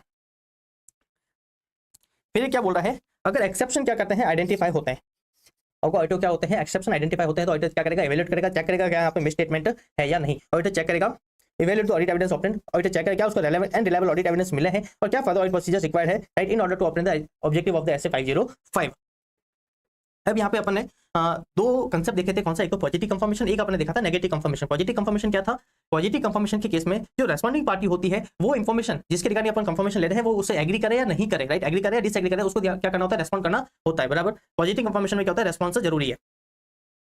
और नेगेटिव कंफर्मेशन क्या होता है, उसमें जो रेस्पॉन्डिंग पार्टी होती है वो तभी कम्युनिकेट करती है, रेस्पॉन्ड करती है तब वो जब वो क्या कर रही है, उस दी हुई इंफॉर्मेशन से क्या कर रही है, डिसएग्री कर रही है। ऐसे 505 क्या बोलता है, नॉर्मली आपको नेगेटिव कंफर्मेशन का यूज नहीं करना चाहिए, राइट, क्योंकि ये लेस पॉजिटिव ऑडिट एविडेंस देता है, क्योंकि इसकी अपनी कुछ रिस्क है, हो सकता है उसने वो इंफॉर्मेशन पढ़ी नहीं हो, कंफर्मेशन रिक्वेस्ट पढ़ी हो तो हो सकता है उसने इग्नोर कर दिया हो, तो यहाँ पे ऐसे कुछ रिस्क होती है, इसलिए ऑडिटर को नेगेटिव कंफर्मेशन रिक्वेस्ट यूज नहीं करनी चाहिए। फिर स्टैंडर्ड ने कुछ पैरामीटर्स दिए थे, स्टैंडर्ड क्या बोल रहा है, देखिए अगर आप सब्सटेंटिव दूसरे ऑडिट प्रोसीजर परफॉर्म कर रहे हो, राइट, उसके साथ नेगेटिव कंफर्मेशन आप रिक्वेस्ट ले रहे हो तो आपको पैरामीटर चेक करने की जरूरत नहीं है। पर अगर आप सिर्फ नेगेटिव कंफर्मेशन रिक्वेस्ट ही एज ऑडिट प्रोसीजर आप अगर परफॉर्म कर रहे हो तो उससे पहले आपको कुछ पैरामीटर्स चेक करने हैं, सारे के सारे पैरामीटर फुलफिल होते हैं तभी आप नेगेटिव कंफर्मेशन एज वरना ऑडिट प्रोसीजर परफॉर्म कर सकते हो। पहला तो रिस्क ऑफ मटेरियल स्टेटमेंट कम होनी चाहिए, दूसरा जो उससे रिलेटेड जो इंटरनल कंट्रोल है उसके ऑपरेटिंग इफेक्टिवनेस के रिगार्डिंग आपने क्या किया है, सफिशिएंट एप्रोप्रिएट ऑडिट एविडेंस लिया है, बराबर। दूसरी जो पॉपुलेशन है कैसी है, होमोजेनस टाइप की है, स्मॉल है ना वैल्यू में है, राइट, मतलब मटेरियल कम है, बराबर। तीसरा auditor is expecting low exception rate, auditor को नहीं लगता है कि यहाँ पे क्या है कोई मिस स्टेटमेंट या फिर कोई है ना डेविएशन डिफरेंसेस वगैरह होंगे, बराबर। And the most important one कौन सा, ऑडिटर को नहीं लगना चाहिए कि जो पार्टी है, रिक्वेस्टिंग पार्टी, जो कंफर्मिंग पार्टी है वो क्या कर रही है, मेरी रिक्वेस्ट को क्या कर रही है, डिसरिगार्ड करेगी, मतलब इसको इग्नोर करेगी। अगर ऑडिटर को लगता है कि जो कंफर्मिंग पार्टी है, रेस्पॉन्डिंग पार्टी, वो मेरी रिक्वेस्ट को क्या करेगी, डिसरिगार्ड करेगी, इग्नोर करेगी, तो उस केस में ऑडिटर को नेगेटिव कंफर्मेशन रिक्वेस्ट का यूज नहीं करना चाहिए, राइट। तो ये कुछ चार फैक्टर है, चारों फैक्टर अगर चारों पैरामीटर का फुलफिल होते हैं तभी ऑडिटर क्या कर सकते हैं, negative confirmation request as a sole audit procedure auditor क्या कर सकता है, परफॉर्म कर सकता है, राइट। तो इसी के साथ अपना पूरा होता है SA 505। Thank you, Radhe Radhe. चलिए शुरू करते हैं एसए 510 का रिवीजन। एसए 510 क्या था, इनिशियल ऑडिट के केस में ओपनिंग बैलेंसेज के रिगार्डिंग ऑडिटर की क्या रिस्पॉन्सिबिलिटी, ओपनिंग बैलेंसेज के साथ में ये स्टैंडर्ड एक तो चीजें और बोलता है, मेन जो इंपॉर्टेंट चीज है कौन सी है, अकाउंटिंग पॉलिसीज के रिगार्डिंग भी ये स्टैंडर्ड कुछ स्पेसिफिक चीजें बोलता है, राइट। तो देखिए ये स्टैंडर्ड के एक इंपॉर्टेंट चीज आपको ध्यान रखनी है, कौन सी, पहला तो ये एप्लीकेबल होता है सिर्फ इनिशियल ऑडिट के केस में, राइट। अगर आप जब भी आप किसी एंटिटी की फर्स्ट टाइम ऑडिट करते हो तो उसको क्या बोलते थे, इनिशियल ऑडिट बोलते थे, या फिर या तो उस एंटिटी की पिछले साल ऑडिट किसी और ने करी है या फिर उसकी पिछले साल ऑडिट हुई नहीं है, फर्स्ट टाइम आप क्या कर रहे हो, उस कंपनी की ऑडिट कर रहे हो तो उसको क्या बोलते हैं, इनिशियल ऑडिट। और ध्यान रखना एसए 510 है, ये सिर्फ ओपनिंग बैलेंस और जो अकाउंटिंग पॉलिसीज होती है सिर्फ उसके बारे में बात करता है, राइट। तो ये क्या बोल रहा है, इस स्टैंडर्ड का ऑब्जेक्टिव क्या है, देखिए ये स्टैंडर्ड क्या बोलता है ऑडिटर को कि देखिए ऑडिटर आपको चेक करना है कि जो ओपनिंग बैलेंस है क्या उसमें मिस स्टेटमेंट है या नहीं, और अगर है तो क्या वो मेरे करंट पीरियड के फाइनेंशियल स्टेटमेंट को मटेरियली अफेक्ट कर रहा है या नहीं कर रहा है। ऑडिटर को चेक करना है क्या ओपनिंग बैलेंस मिस स्टेटेड तो नहीं है, अगर है तो क्या वो मेरे करंट पीरियड के फाइनेंशियल स्टेटमेंट को मटेरियली अफेक्ट कर रहा है या नहीं करे, मतलब मटेरियल मिस स्टेटमेंट है या नहीं है। इसके लिए ऑडिटर को क्या करना है, sufficient appropriate audit evidence obtain करना है। दूसरा क्या था, ऑडिटर को चेक करना है जो अकाउंटिंग पॉलिसीज है, राइट, इसके रिगार्डिंग भी ऑडिटर को सफिशिएंट एप्रोप्रिएट ऑडिट एविडेंस लेने होते हैं। किसके रिगार्डिंग? अकाउंटिंग पॉलिसीज के रिगार्डिंग, क्या वो कंसिस्टेंटली फॉलो करी जा रही है या नहीं करी जा रही। सबसे पहले ऑडिटर क्या चेक करता है, जो ओपनिंग बैलेंस है वहां पे क्या है ना, अकाउंटिंग पॉलिसीज फॉलो करी गई है। फिर ऑडिटर चेक करता है क्या उसको कंसिस्टेंटली फॉलो किया गया है या नहीं किया गया है इन द करंट ईयर, और अगर उसमें कोई चेंजेस है, राइट, अगर उसमें कोई चेंजेस है तो क्या उसको एज पर AFRF डील किया है या नहीं किया, मतलब उसका प्रॉपर डिस्क्लोजर, उसका इंपैक्ट प्रॉपर दिया है या नहीं दिया, राइट। तो सबसे पहले अपन क्या करेंगे, ऑडिट प्रोसीजर परफॉर्म करेंगे in order to obtain the sufficient appropriate audit evidence, और जो एविडेंस मिलेंगे, राइट, उसका जो इवैल्यूएशन होगा उसके बेसिस पर अपन क्या करेंगे, कंक्लूजन फ्रेम करेंगे और रिपोर्टिंग करेंगे। तो इस ऑब्जेक्टिव को अचीव करने के लिए अगेन दो ही चीज दी हुई, पहला ऑडिट प्रोसीजर परफॉर्म करोगे in order to obtain sufficient appropriate audit evidence, right, और उसके बेसिस पे, इसके बेसिस पे अपन क्या करेंगे, ऑडिट कंक्लूजन एंड रिपोर्टिंग।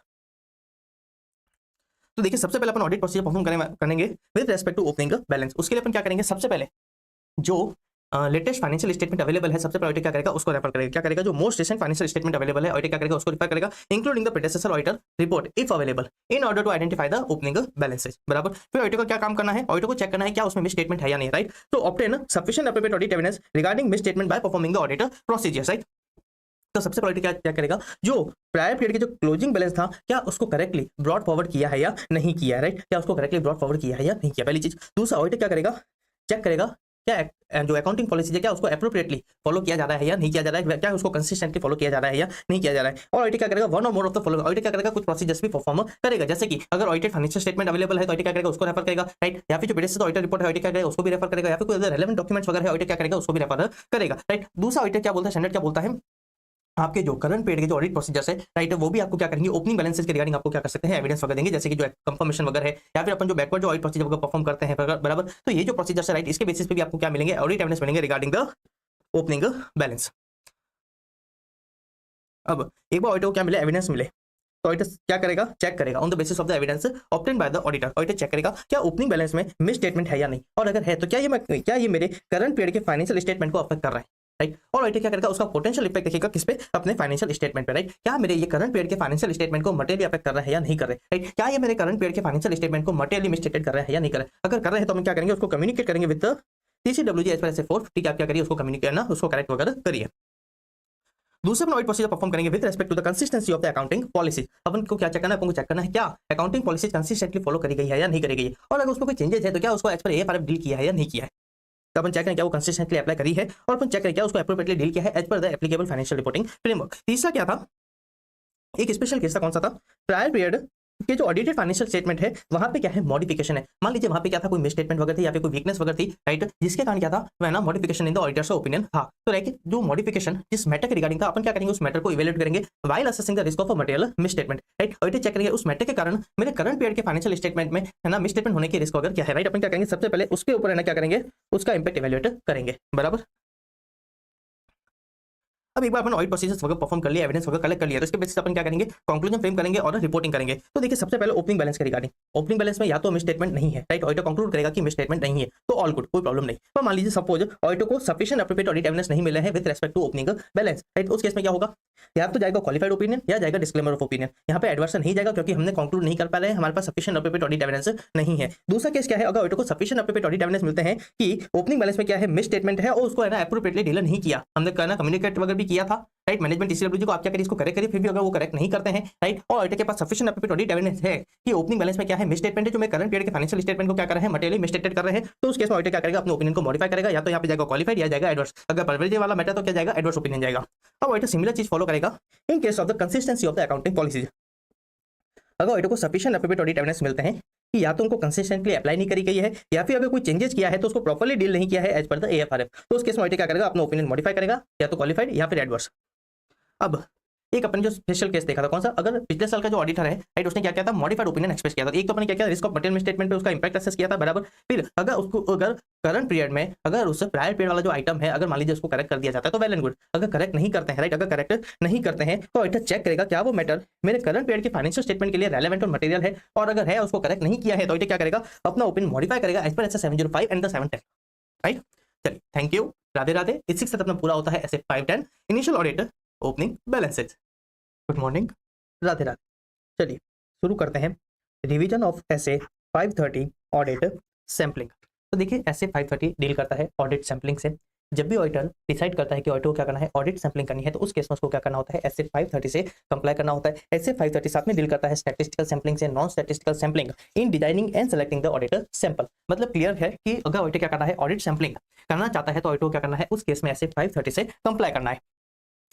अब दूसरा ऑडिटर का ऑब्जेक्टिव क्या है? ऑडिटर का ऑब्जेक्टिव है to draw conclusion about the population from which sample is selected, right. जिस पॉपुलेशन में से ऑडिटर ने क्या किया है, सैंपल लिया है, राइट। ऑडिटर का ऑब्जेक्टिव क्या है, उस पूरी पॉपुलेशन के लिए रिगार्डिंग क्या करना, तो एक कंक्लूजन फ्रेम करना, राइट। चलिए अभी अपन स्टैंडर्ड शुरू करते हैं, उससे पहले थोड़ी सी चीजें समझते हैं, फिर अपन स्टैंडर्ड शुरू करते हैं। तो देखिए सबसे पहले ऑडिट सैंपलिंग क्या होता है? सबसे पहले ऑडिट सैंपलिंग क्या होता है, that is application of audit procedure on less than 100% of population, right. अपन पूरी पॉपुलेशन पे जब ऑडिट प्रोसीजर परफॉर्म नहीं करते, right, less than 100% of population पे अपन क्या करते हैं, ऑडिट प्रोसीजर परफॉर्म करते हैं in order to draw conclusion about the entire population, उसको अपन क्या बोलते हैं, ऑडिट सैंपलिंग, राइट। जैसे कि मान लीजिए किसी एक पर्टिकुलर चीज के रिगार्डिंग 100 ट्रांजैक्शन है, अपन क्या कर रहे हैं, 100 के 100 ट्रांजैक्शन को चेक नहीं कर रहे, राइट। अपन क्या कर रहे हैं, उसमें से 5 ट्रांजैक्शन पे क्या कर रहे हैं, ऑडिट प्रोसीजर परफॉर्म कर रहे हैं in order to draw conclusion about the entire population, उसको अपन क्या बोलते हैं, ऑडिट सैंपलिंग। अब ऑडिट सैंपलिंग का एक प्री क्राइटेरिया क्या कि जो सैंपल का सिलेक्शन होगा, राइट, जो सैंपल का सिलेक्शन होगा उसमें क्या होना चाहिए, इक्वल चांस ऑफ सिलेक्शन होना चाहिए। ऐसे 530 की बेसिक कंडीशन है कि अगर आप ऑडिट सैंपलिंग करना चाहते हो तो जो सैंपल का सिलेक्शन है, राइट, वो कैसा होना चाहिए,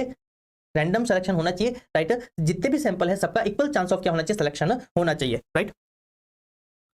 और दूसरी अपन जो एक इंपॉर्टेंट चीज देखने वाले हैं, कौन सी देखने वाले हैं, सैंपलिंग रिस्क। क्या है सैंपलिंग रिस्क? सैंपलिंग रिस्क क्या होती है, अगर ऑडिटर सारे ऑडिट प्रोसीजर, राइट, अगर ऑडिटर क्या कर रहा है, अगर ऑडिटर ऑडिट प्रोसीजर पूरी पॉपुलेशन पे क्या करता, परफॉर्म करता, और उस केस में अगर डिफरेंट कंक्लूजन फ्रेम करता, उसको अपन क्या बोलते हैं, सैंपलिंग रिस्क। उसको अपन क्या बोलते हैं, सैंपलिंग रिस्क। अब सैंपलिंग रिस्क दो टाइप की होती है, सैंपलिंग रिस्क दो टाइप की होती है, राइट। पहली ये, दूसरी ये, बराबर। पहली रिस्क क्या है, ऑडिटर को सैंपलिंग के बेसिस पे लगता है कि मिसस्टेटमेंट नहीं है या फिर कंट्रोल्स क्या है, इफेक्टिव है, बट एक्चुअल में क्या है, मिसस्टेटमेंट है या फिर कंट्रोल इफेक्टिव नहीं है, राइट। तो उस केस में क्या होगा, अगर ऑडिटर को लगता है कि मिसस्टेटमेंट नहीं है on the basis of sampling, बराबर, पर अगर एक्चुअल में क्या है, मिसस्टेटमेंट है, उसके बेसिस पे क्या होगा, हमारा कंक्लूजन गलत फ्रेम होगा, उसका इफेक्ट कहां जाएगा, हमारे ओपिनियन पे जाएगा। तो auditor is mainly concern with such type of risk. क्यों? क्योंकि इसका इफेक्ट कहां जाता है, ऑडिट की इफेक्टिवनेस पे जाता है।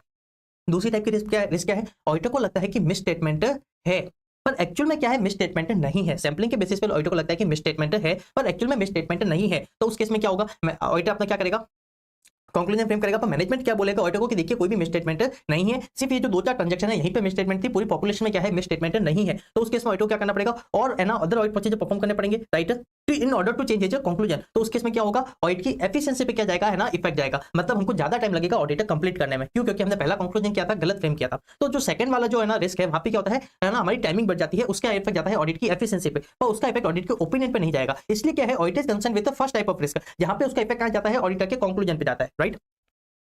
उसके बाद अपन ने क्या देखा था, नॉन सैंपलिंग रिस्क। मतलब ऑडिटर क्या है, एरनियस कंक्लूजन क्या कर रहा है, फ्रेम कर रहा है, but not due to sampling, right.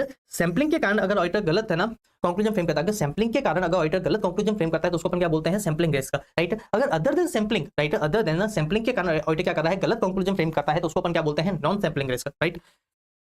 फिर अपन ने एक और डेफिनेशन देखी थी, कौन सी, एनोमली की। उसमें क्या था, अगर कोई मिस स्टेटमेंट ऑडिटर क्या कर रहा है, आइडेंटिफाई कर रहा है इन द पॉपुलेशन, पर ऑडिटर को लगता है कि ये it's not representative for the entire population, right, it's not representative of the entire population, मतलब मुझे इसको प्रोजेक्ट करने की जरूरत नहीं है, तो उसको अपन क्या बोलते हैं, एनोमली, राइट। अगर ऑडिटर किसी मिस स्टेटमेंट को एनोमली ट्रीट कर रहा है, तो ऑडिटर क्या करना है, उसके regarding sufficient appropriate audit evidence लेने होते हैं कि it's not representative for the entire population, बराबर।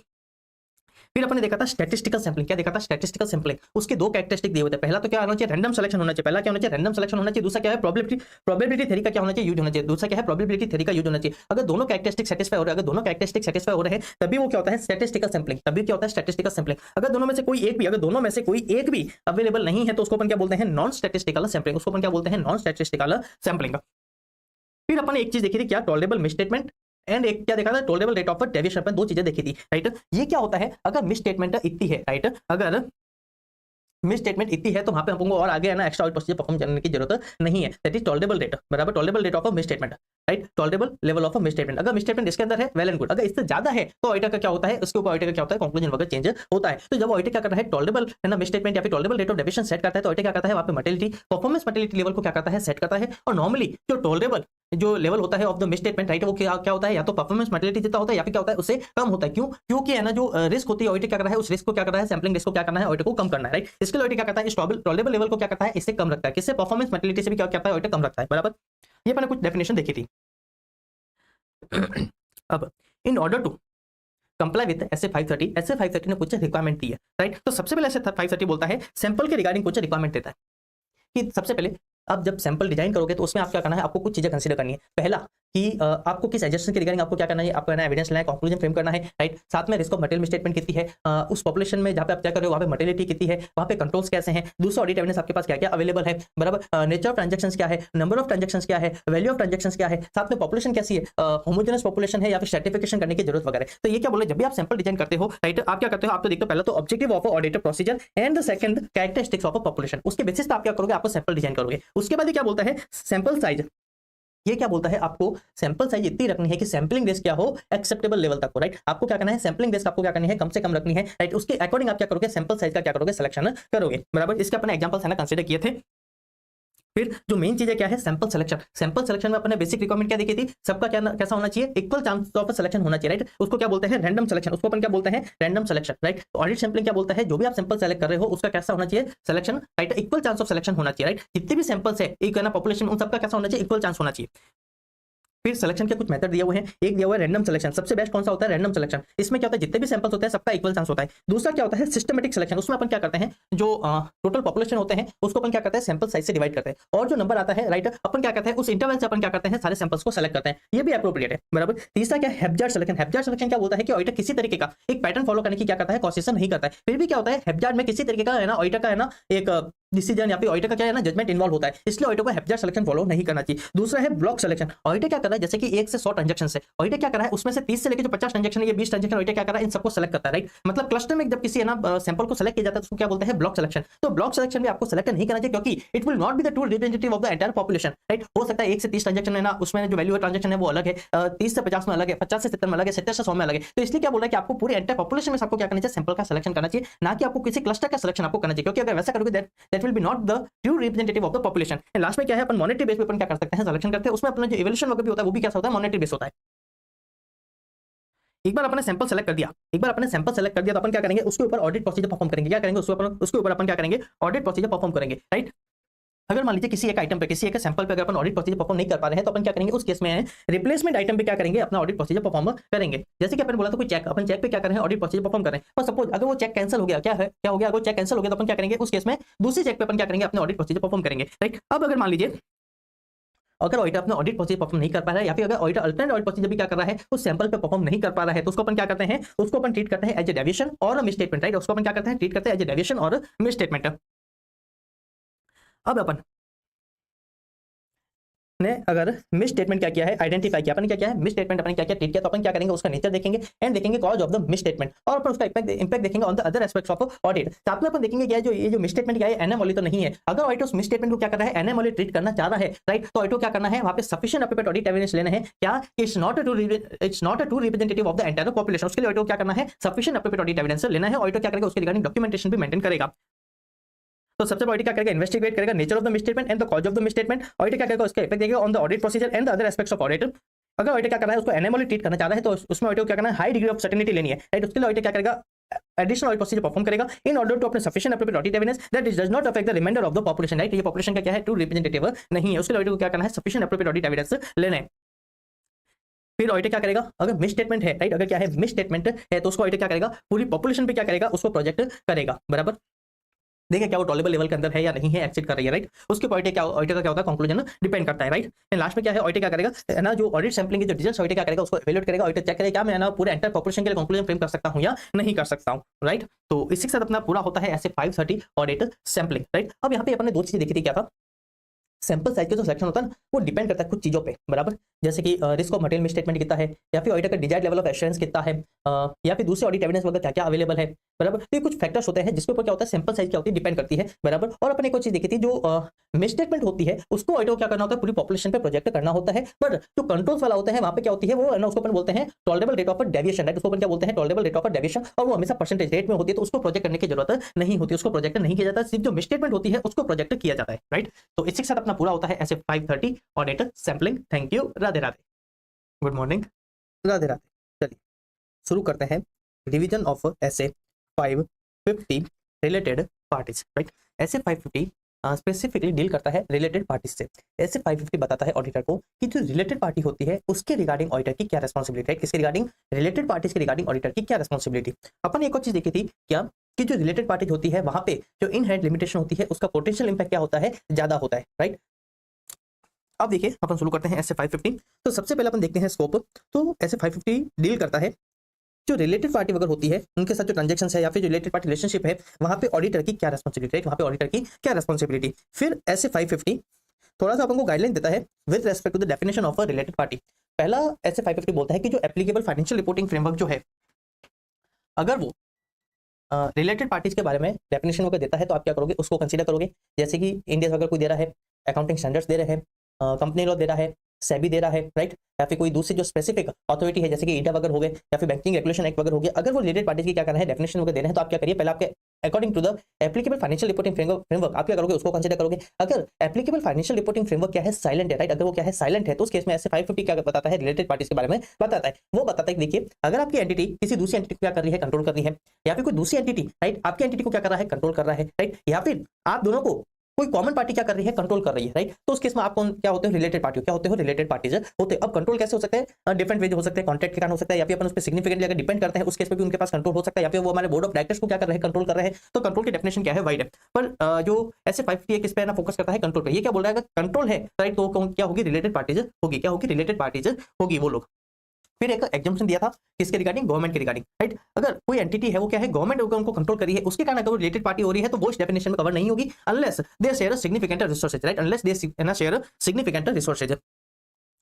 फिर आपने देखा था ऑडिटर का ऑब्जेक्टिव, राइट, ऑडिटर का ऑब्जेक्टिव क्या है with respect to the related parties. तो देखिए सबसे पहले ऐसे 550 बोलता है कि whether the applicable financial reporting framework places any responsibility with the related party or not, right, FRF कोई भी रेस्पॉन्सिबिलिटी डाल रहा है या नहीं डाल रहा है with respect to related parties, right, ये है ना ऑडिटर का रेस्पॉन्सिबिलिटी रहेगी with respect to the related parties, right. मतलब अगर एफआरएफ कुछ भी नहीं बोल रहा है, अगर एफआरएफ कुछ भी नहीं बोल रहा है with respect to related parties, फिर भी ऐसे 550 कुछ एडिशनल रेस्पॉन्सिबिलिटी डालता है on the auditor with respect to related parties. ये क्या बोल रहा है ऐसे 550 ऑडिटर को कि आपको क्या करना है, जो रिलेटेड पार्टी है उसके रिगार्डिंग आपको सफिशिएंट अंडरस्टैंडिंग लेनी है, राइट, आपको क्या करना है उसके रिगार्डिंग सफिशिएंट अंडरस्टैंडिंग लेनी है। पहला तो क्या वहां पे कोई फ्रॉडेस्ट फैक्टर्स तो नहीं है, बराबर, सबसे पहले आपको क्या देखना है, जो रिलेटेड पार्टी रिलेशनशिप है, ट्रांजैक्शंस है, क्या वहां पे कोई फ्रॉडेस्ट फैक्टर्स तो नहीं है तो आप क्या करोगे, उसका इफेक्ट कंसीडर करोगे on the risk of material misstatement due to fraud, बराबर। दूसरा आपको देखना है कि जो रिलेटेड पार्टी रिलेशनशिप ट्रांजैक्शंस है, राइट, क्या वो ट्रू एंड फेयर है या नहीं है, राइट, क्या वो फाइनेंशियल स्टेटमेंट को ट्रू एंड फेयर कर रहे हैं या नहीं कर रहे, राइट।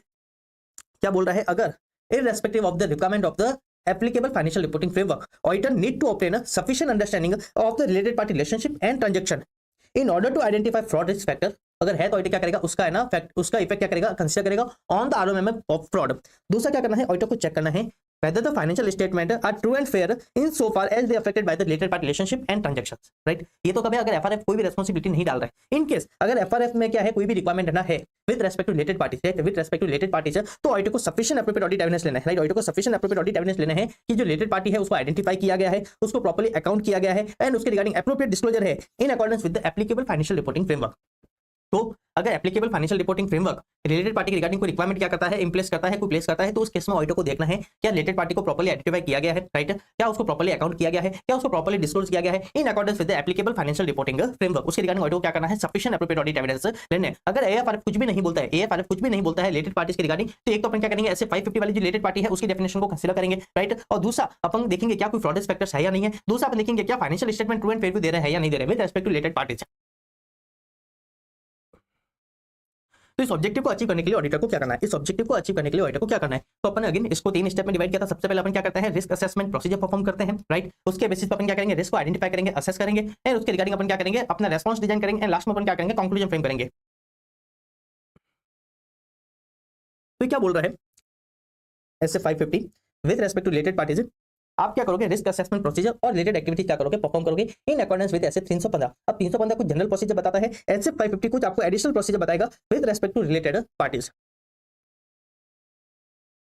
तो देखिए रिस्क असेसमेंट प्रोसीजर में मैं बार बार रिपीट कर रहा हूं, इससे क्या होगा, आपको ग्रिप आएगी, आपको आंसर लिखने में इजी होगा, बाई चांस कभी अटक गए फिर भी आप आराम से लिख पाओगे। रिस्क असेसमेंट प्रोसीजर में अपन क्या करते हैं, एक तो अंडरस्टैंडिंग लेते हैं किसकी, एएफआरएफ की, एंटिटी के ऑपरेशंस की, उसके नेचर्स की, एक मल्टीपल चीजों की अपन क्या करते हैं, अंडरस्टैंडिंग लेते हैं, राइट। दूसरा अपन क्या करते हैं, उनकी कंट्रोल्स की अंडरस्टैंडिंग लेते हैं। ये कैसे करते हैं, अपन क्या प्रोसेस देखा था, इंक्वायरी, ऑब्जर्वेशन, एनालिटिकल प्रोसीजर्स वगैरह अपन क्या करते हैं, ये ना प्रोसीजर परफॉर्म करते हैं in order to perform risk assessment procedure in order to obtain understanding of the entity and environment including entity internal control. यहाँ पे क्या होगा, in order to obtain understanding of the related parties, right, उससे related जो internal controls वगैरह उसके understanding के लिए अपन क्या करेंगे, कुछ प्रोसीजर्स परफॉर्म करेंगे।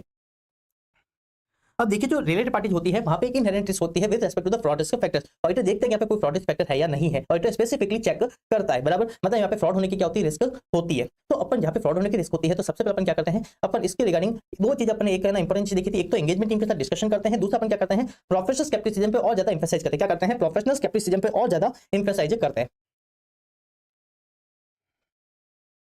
अब अपन देखिए एंगेजमेंट टीम के साथ डिस्कशन करते थे, नेचर ऑफ रिलेटेड पार्टी कैसा है, रिलेशनशिप किस टाइप का है, किस तरीके का कोई ट्रांजैक्शन अगर हुआ है क्या, राइट। साथ में अपन देखते हैं कि अपन आपको चेक करें कि ना मैनेजमेंट क्या है ना कंट्रोल इन प्लेस करता है for the identification of related parties और in order to compliance with the requirement of the AFRF, बराबर। यहाँ पे अपन बताते हैं कौन कौन से सर्कमस्टेंस वगैरह है जो क्या कर सकती है, इंडिकेट कर सकती है रिलेटेड पार्टी रिलेशनशिप ट्रांजैक्शंस वगैरह, राइट। ऐसे कौन कौन से है ना डॉक्यूमेंट्स वगैरह है, राइट, वो क्या करेंगे आपको है ना गाइड करेंगे with respect to the related party relationship and transactions. तो अपन क्या करते हैं एंगेजमेंट टीम के साथ इस तरीके का डिस्कशन करते हैं, साथ में अपन उनको क्या करते हैं प्रोफेशनल स्केप्टिसिज्म मेंटेन करने का बोलते हैं।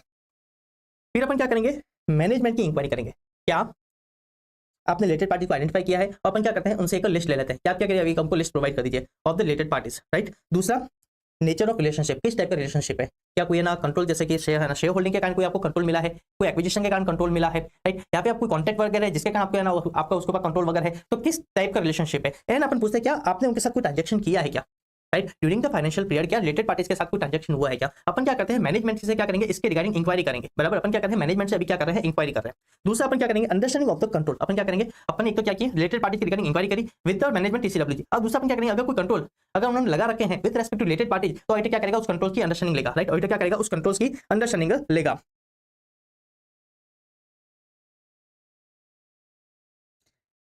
देखिए रिलेटेड पार्टी को आइडेंटिफाई करने के रिगार्डिंग उसकी अकाउंटिंग, राइट, उनको ऑथराइज करने के लिए, राइट। अगर कोई outside the normal course of business को ट्रांजैक्शन हो रहा है तो क्या उसको ऑथराइज करने के लिए आपने कोई ना इंटरनल कंट्रोल लगा है या नहीं लगा है, तो ऑडिटर क्या करता है उसकी अंडरस्टैंडिंग लेता है, बराबर। फिर अपन क्या करते हैं अपनी टीम को अलर्टनेस मेंटेन करने की बात करते हैं। अपन को बोलते हैं कि आपको थ्रू आउट द पीरियड आपको क्या करना है प्रोफेशनल स्केप्टिसिज्म एंड क्या करना है मेंटेन करना है, right. There might be chances कि मैनेजमेंट या तो फेल हो गया है आइडेंटिफाई करने में या फिर उन्होंने डिस्क्लोज नहीं किया, ऐसे सर्कमस्टेंसेस हो सकते हैं। तो अपन को कुछ डॉक्यूमेंट्स वगैरह बताते हैं जो हमको असिस्ट कर सकते हैं with identification of the related party relationship and transactions, right. अपन क्या बोलते थे कि आप अगर during the course of audit आप क्या करोगे ऐसे ना डॉक्यूमेंट्स को चेक करोगे और चेक करोगे क्या कोई रिलेटेड पार्टी रिलेशनशिप ट्रांजैक्शंस वगैरह है या नहीं है, राइट। जैसे कि अपन वहां पे क्या बोले थे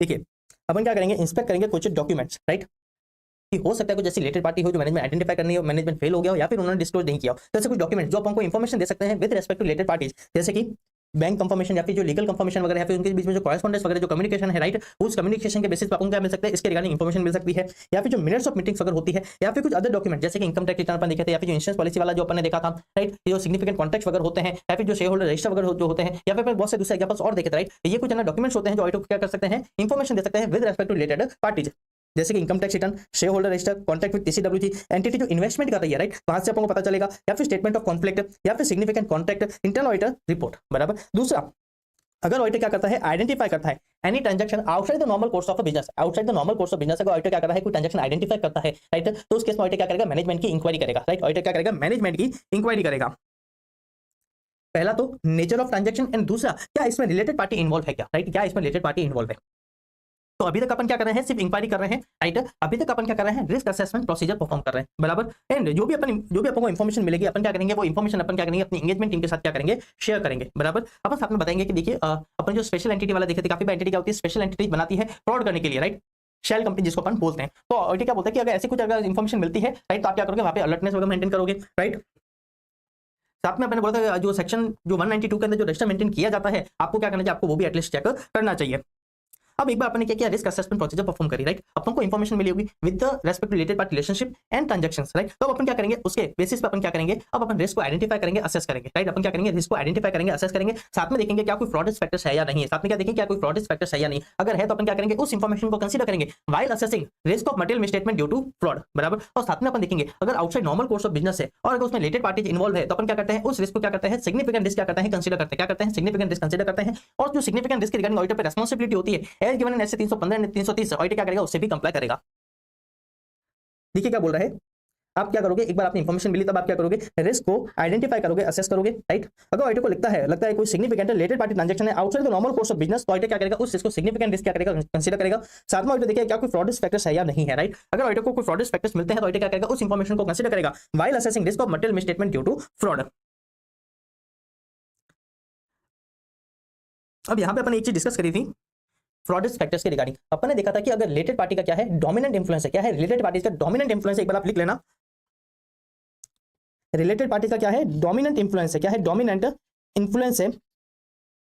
तो ये स्टैंडर्ड क्या बोलता है, उसको अपन क्या कंसीडर करते हैं, फ्रॉड रिस्क फैक्टर्स, राइट। मतलब जो रिलेटेड पार्टी का ट्रांजैक्शन है उसको इंडिपेंडेंटली रिव्यू नहीं किया जा रहा है, या फिर जो सिग्निफिकेंट कॉन्टेक्स्ट वगैरह है, राइट, उसको फाइनल अप्रूवल कौन करता है, रिलेटेड पार्टी दे रहा है, या फिर रिलेटेड पार्टी कोई प्रपोजल दे रहा है तो उस पर किसी तरीके का डिस्कशन वगैरह नहीं और उसको सीधा अप्रूव किया जा रहा है, या फिर कोई सिग्निफिकेंट डिसीजन मैनेजमेंट ले रहा है तो उसका फाइनल अप्रूवल कौन देती है, रिलेटेड पार्टी जो दे रही है। अगर ऐसे कोई सर्कमस्टेंस है तो उसको क्या बोला जाता है, फ्रॉड रिस्क फैक्टर्स से बोला जाता है। क्या बोला जाता है, फ्रॉड रिस्क फैक्टर्स से बोला जाता है। तो ऑडिटर चेक करता है क्या कोई ऐसे fraud risk factors with respect to related party present है या नहीं है। अगर होते हैं तो ऑडिटर क्या करेगा, उन इंफॉर्मेशन को कंसीडर करेगा while assessing risk of material misstatement due to fraud. फिर अपन क्या देखा था, response to the assessed risk. अपन क्या देखा था, response to the assessed risk. वहां पे ऑडिटर क्या करता है, sufficient appropriate audit evidence auditor को क्या करना है, ऑब्टेन करना है। अब वहां पे अपने तीन सिचुएशन देखी थी, क्या देखी थी, तीन सिचुएशन देखी थी। पहला, identification of a related party previously unidentified और अनडिस्क्लोज्ड सिग्निफिकेंट रिलेटेड पार्टीज। मतलब या तो है ना, ऑडिटर क्या कर रहा है, कोई रिलेटेड पार्टी रिलेशनशिप ट्रांजैक्शन क्या कर रहा है, आइडेंटिफाई कर रहा है, जो या तो मैनेजमेंट फेल हो गया था आइडेंटिफाई करने में, या फिर मैनेजमेंट ने डिस्क्लोजर नहीं किया है ऑडिटर को, या तो मैनेजमेंट ने क्या किया, डिस्क्लोज नहीं किया। तो उस केस में ऑडिटर क्या करेगा, तो उस केस में क्या अपने क्या बैंक के स्टेटमेंट वगैरह चेक किए होंगे, या फिर कोई कम्युनिकेशन चेक किया होगा, मिनट्स ऑफ मीटिंग चेक किए होंगे, इन्वेस्टमेंट एंड रजिस्टर्स वगैरह चेक किए होंगे। वहां पे ऑडिटर क्या मिला, कोई रिलेटेड पार्टी रिलेशनशिप या ट्रांजैक्शन मिला होगा, राइट। सपोज वो मैनेजमेंट ने आइडेंटिफाई नहीं किया या फिर उसको डिस्क्लोज नहीं किया, तो उस केस में ऑडिटर क्या करेगा, उस केस में ऑडिटर क्या करेगा, तो सबसे पहले ऑडिटर क्या करेगा, उस इंफॉर्मेशन को अपनी टीम के साथ क्या करेगा, डिस्कस करेगा। अपनी टीम के साथ ऑडिटर क्या करेगा, उस चीज को डिस्कस करेगा, राइट। और दूसरा, अगर एएफआरएफ रिलेटेड पार्टी के रिगार्डिंग क्या करता है, रेस्पॉन्सिबिलिटी इंपोज करता है, तो उस केस में अपन क्या करेंगे, अपन मैनेजमेंट को बोलेंगे कि जो दूसरी रिलेटेड पार्टी है आप क्या करिए, उसको भी आइडेंटिफाई करिए। और साथ में अपन रीजन पूछेंगे कि आपके इंटरनल कंट्रोल फेल क्यों हो गए थे, राइट। आपके internal controller in relationship transaction को आइडेंटिफाई करने में फेल क्यों हो गए, तो अपन क्या करेंगे, उसके रिगार्डिंग रीजन पूछेंगे। अब अपन जो न्यूली जो है ना रिलेटेड पार्टी जो रिलेशनशिप या ट्रांजैक्शन आइडेंटिफाई किया है, अपन क्या करेंगे, वहां पे एडिशनल ऑडिट प्रोसीजर्स परफॉर्म करेंगे, राइट। दूसरा, इस सर्कमस्टेंस के कारण जो अपन नए रिलेशनशिप क्या किए हैं, आइडेंटिफाई किए हैं, राइट, अपन क्या करेंगे, इसका है ना इंपैक्ट देखेंगे on the other aspects of audit कि मैंने जो कंट्रोल लिस्ट जो असेस की थी इसके ऊपर क्या है ना, इसका क्या इंपैक्ट है, जो रिस्क मैंने जो आइडेंटिफाई असेस की थी उसके ऊपर क्या इसका इंपैक्ट है, मेरे को अपने फर्दर ऑडिट प्रोसीजर में क्या क्या चीजें देना चेंज करने की जरूरत है। साथ में अगर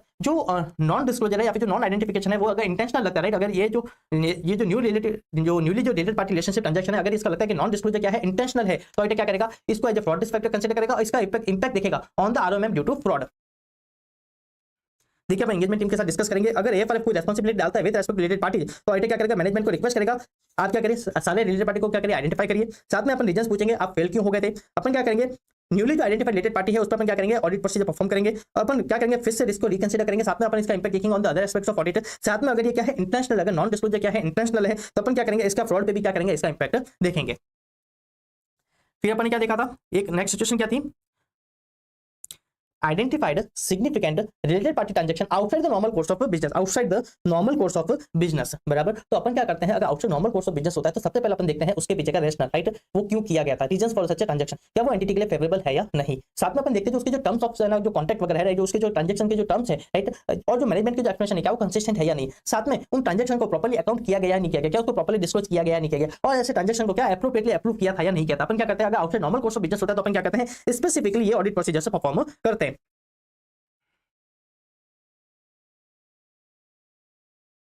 फिर अपने कुछ एग्जांपल देखे थे outside normal course of business के, जैसे कि कोई है ना कॉर्पोरेट रिस्ट्रक्चरिंग वगैरह हो रहा है, कोई एक्विजिशन वगैरह हो रहा है, राइट, या फिर कोई सर्कुलर क्या हो रहा है, कोई है ना अरेंजमेंट हो रहा है, जैसे कि अपने क्या एंटी ने क्या क्या सेल किया, वापस कॉन्टैक्ट करके अपन क्या करेंगे, उसको वापस परचेज करेंगे, राइट, या फिर है ना विदाउट कोई मॉनेटरी कंसीडरेशन अपन क्या कर रहे हैं, कोई ट्रांजैक्शन कर रहे हैं, राइट, या फिर कोई कॉन्ट्रैक्ट पूरा होने से पहले अपन क्या कर रहे हैं, उसकी टर्म्स को चेंजेस कर रहे हैं, या फिर कोई सिग्निफिकेंट डिस्काउंट वगैरह दे रहे हैं। मतलब ऐसे ट्रांजैक्शन जो नॉर्मल कोर्स ऑफ बिजनेस में नहीं होता उसको अपन क्या बोलते हैं, outside normal course of business. अगर ऐसे ट्रांजैक्शन हो रहे हैं उसमें क्या है, रिलेटेड पार्टी इन्वॉल्व, उसमें क्या है, रिलेटेड पार्टी इन्वॉल्व है, तो अपन ने जो ऊपर दिया हुआ प्रोसीजर है ऑडिटर क्या करेगा, उसको परफॉर्म करेगा। एक अपन जो तीसरा जो स्पेसिफिक रिक्वायरमेंट होती है, क्या काफी बार मैनेजमेंट क्या करती है, एडजस्ट करती है इन द फाइनेंशियल स्टेटमेंट कि जो रिलेटेड पार्टी के साथ जो ट्रांजैक्शन हुए हैं वो किस पे हुए हैं, आर्म लेंथ बेसिस पे हुए, राइट, आर्म लेंथ प्राइस पे क्या हुआ ट्रांजैक्शन हुए हैं। तो उस केस में ऑडिटर को सफिशिएंट एप्रोप्रिएट ऑडिट एविडेंस लेने होते हैं, क्या ये आर्म लेंथ प्राइस पे ना ट्रांजैक्शन हुए हैं या नहीं हुए। क्योंकि देखिए आर्म लेंथ प्राइस करने पे क्या होता है कि उस लॉ के कारण, उस लॉ में जो कंपनी लॉ वगैरह वो क्या करती है, फ्यूचर रिलैक्सेशन वगैरह देती है। अगर आर्म लेंथ प्राइस पर अगर ट्रांजैक्शन हुए होते हैं तो ऑडिटर क्या, जो कंपनी लॉ वगैरह जो एफआर होती है वो क्या कहती है, सर्टेन है ना रिलैक्सेशन वगैरह देती है। इसलिए ना ऑडिटर क्या होता है, अगर मैनेजमेंट एडजस्ट करेगी आर्म लेंथ प्राइस पर ट्रांजैक्शन हुआ है तो ऑडिटर क्या करेगा, उसके regarding sufficient appropriate audit evidence obtain करेगा कि आर्म लेंथ प्राइस पे हुआ है या नहीं हुआ है।